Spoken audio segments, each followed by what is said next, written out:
I mean, let's go into the Naka-on ka na? Yes, sir. The government's on treasure hunting.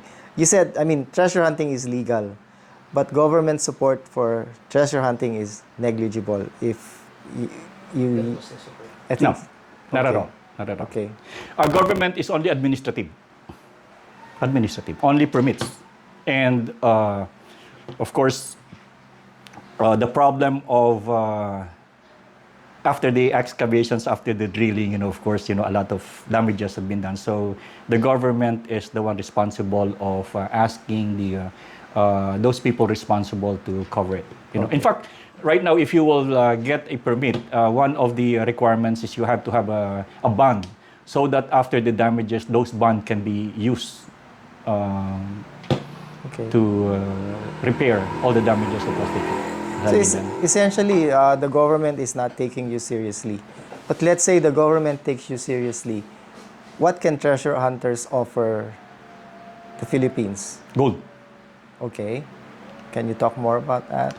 Like what I said, according to Ben Balmores, the valet to Prince Takida, who were responsible for burying all this, all these things, making depositories. Ben Balmores was saying that there were he personally knew and he personally visited the 175. In fact, Onoda of Lubang. They said that Onoda was a struggler. But you know what Ben Balmores was saying? Ben Balmores knew Onoda personally.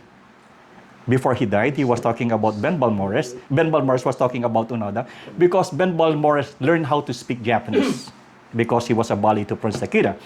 And he was saying that he was communicating, he was talking to Onoda when they were in Lubang. So basically at Lubang, it was not being a struggler, but Onoda and his group was there to guard the depositories that had been put in Lubang. And when he surrendered, of course, when, the Japanese, if you were given the task by somebody who is higher, they are taking it seriously, and they will never do anything to betray the one who entrusted it to them.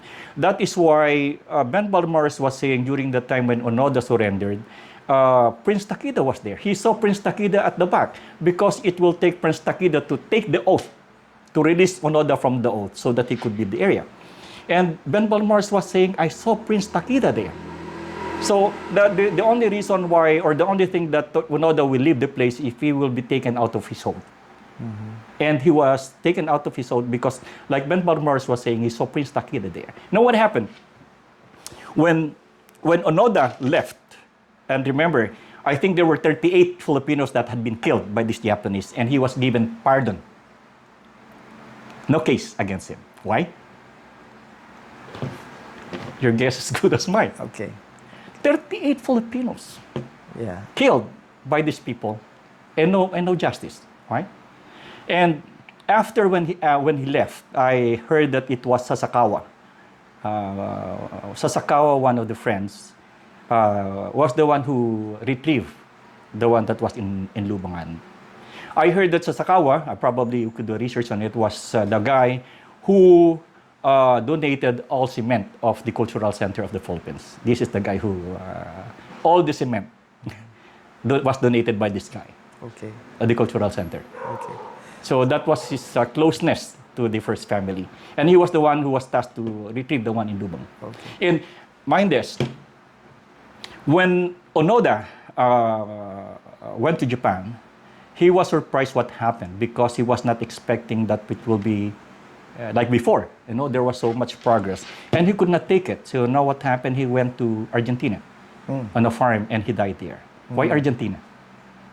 Argentina is the country where the Axis war criminals go. Okay. Probably even Yamashita. Yeah. I do not believe that Yamashita was hanged because I went there, I made an investigations, I made the research. Yamashita was not hanged at Lubang. Where was he? Probably in Argentina. The same as probably Adolf Hitler was in Argentina. Axis. They were all together in there. Okay. So, like, going back to if we can recover all the treasures that were buried by the Japanese, would that be enough to pay off our debts? Just the Buddha itself. the Buddha? 1 ton. How many grams? 1 million grams times 2,200 just for 18K. Count it. It's trillion just for the Buddha. There is one here. There is one site in this country. More than that, it's the biggest depository among the 175. We knew the place. No, I didn't know the place. Sorry. I forget. So there is a probability. I'm not saying that that is the exact place, but there is a clue that could be the place. Okay. And if that will be retrieved, then probably we could even buy United States. Like, how many active treasure hunters are there right now in the Philippines? How many? Yeah, ballpark. Probably if I have 20 fingers, probably countless of them. Okay. Everybody in the Philippines are treasure hunters. Yeah. Because everybody has a tale. Yeah. Probably doesn't even people who doesn't even know they say that. But mostly Filipinos knew about it. Okay. But how, Very seldom Filipinos who knew nothing about it. okay. But how many treasure hunters actually have permits? Many. Like Many. ballpark. Thousands. Thousands.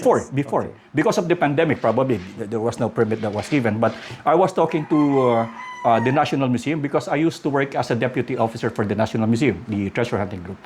And they said that probably they were given, for the durations of their time before it was given to NCCA, they were even to give like 50,000 permits. Okay. Wow. Those are legal, aside from the illegal. Okay. Aside from the illegal. Yeah, these guys that are the ones who had permits. Yeah. These are not the hukay kamote. They're still hukay kamote.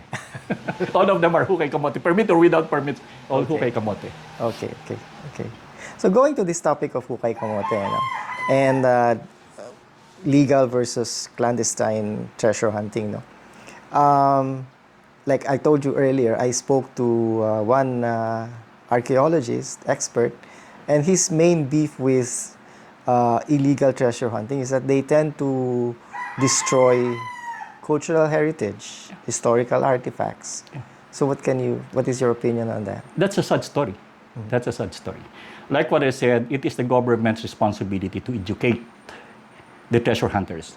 But never of these people have reached to the treasure hunters. It is the responsibility to educate the treasure hunters so that the treasure hunters in the Philippines will know whether they are, destroying the artifacts which are heritage, significance.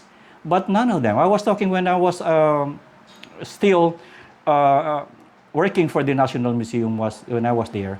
I was telling them that we should have a conference. We should have a conference with all the for every region, and then probably the National Museum will tell them about the artifacts and things that should be avoided. But because it's government, they will say that we have no fun. But I think it is the responsibility of the government to educate the treasure hunters so that they will not destroy.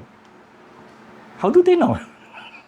See, these people, especially from the rural areas, how do they know whether that is a relic or that has a significance value if you will not explain it to them? Okay. In fact, there's one incident in Puerto Galera.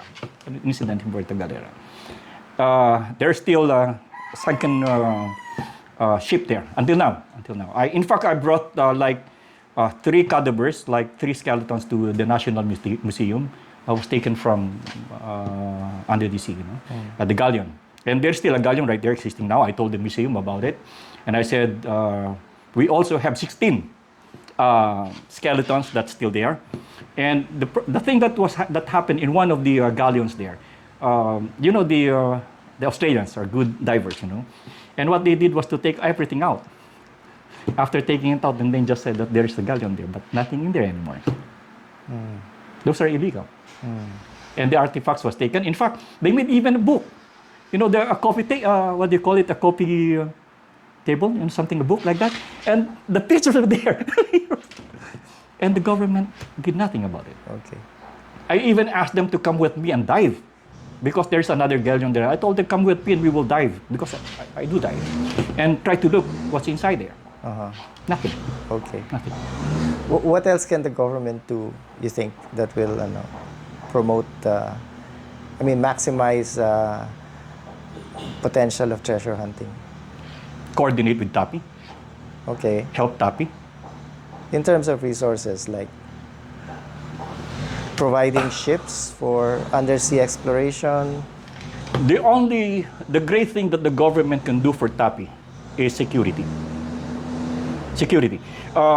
If there could be an arrangement with the government that they will protect TAPI while the PAE is doing the retrieval, that's good enough. Because the number one problem in the Philippines is security in terms of this. Because if Filipinos learn that you are digging for something with the color gold, you'll be in trouble. You'll be in trouble. Because everybody likes to have a share without even doing anything on it. Okay. So I think the government, if there will be a cooperation with TAPI and the government, TAPI will do a lot. TAPI will do a lot. Because at TAPI, you can find people who are really knowledgeable. A lot of people at TAPI are highly educated people. Probably you will become one of the TAPI members. Probably. And if we will be given a chance, we will retrieve. Okay. I have six on my own. I have 6 sites. I did research. And I've been doing this for 15 years. Research only. And I have 6 sites. Okay. And if the government, I've been asking the government for years and years and years to assist me. Nothing. It's hard. It's hard to reach the government. But if the government will even help me, I even did one time, I even asked the National Museum to come with me. And they came, we were together and I showed them how to locate. And they were so happy about it. And I even showed them 3 of the possible sites for the National Museum. Did anything happen? None. Okay. But I have 6 sites, major sites with me right now. And I'm still struggling. There is one site that I'm still struggling. Probably I have a letter right now to the Secretary of the Department of Environment and Natural Resources, because most of these big sites are under the protected area of the ENR. Most of them. They are in caves and they are in the protected area. So you cannot do anything because, of course, if it's in the protected area, you cannot touch it. There was one time when I was doing the research, 13 forest rangers came with those bolos. And I was so scared. And I said that I'm more than willing to go to your office, and I did. And I explained to them, and they told me that we will allow you, just get the permit. Okay. Yeah. Okay. Getting the permit, until now, I don't have it. Okay. Okay, sir. Pwede na po.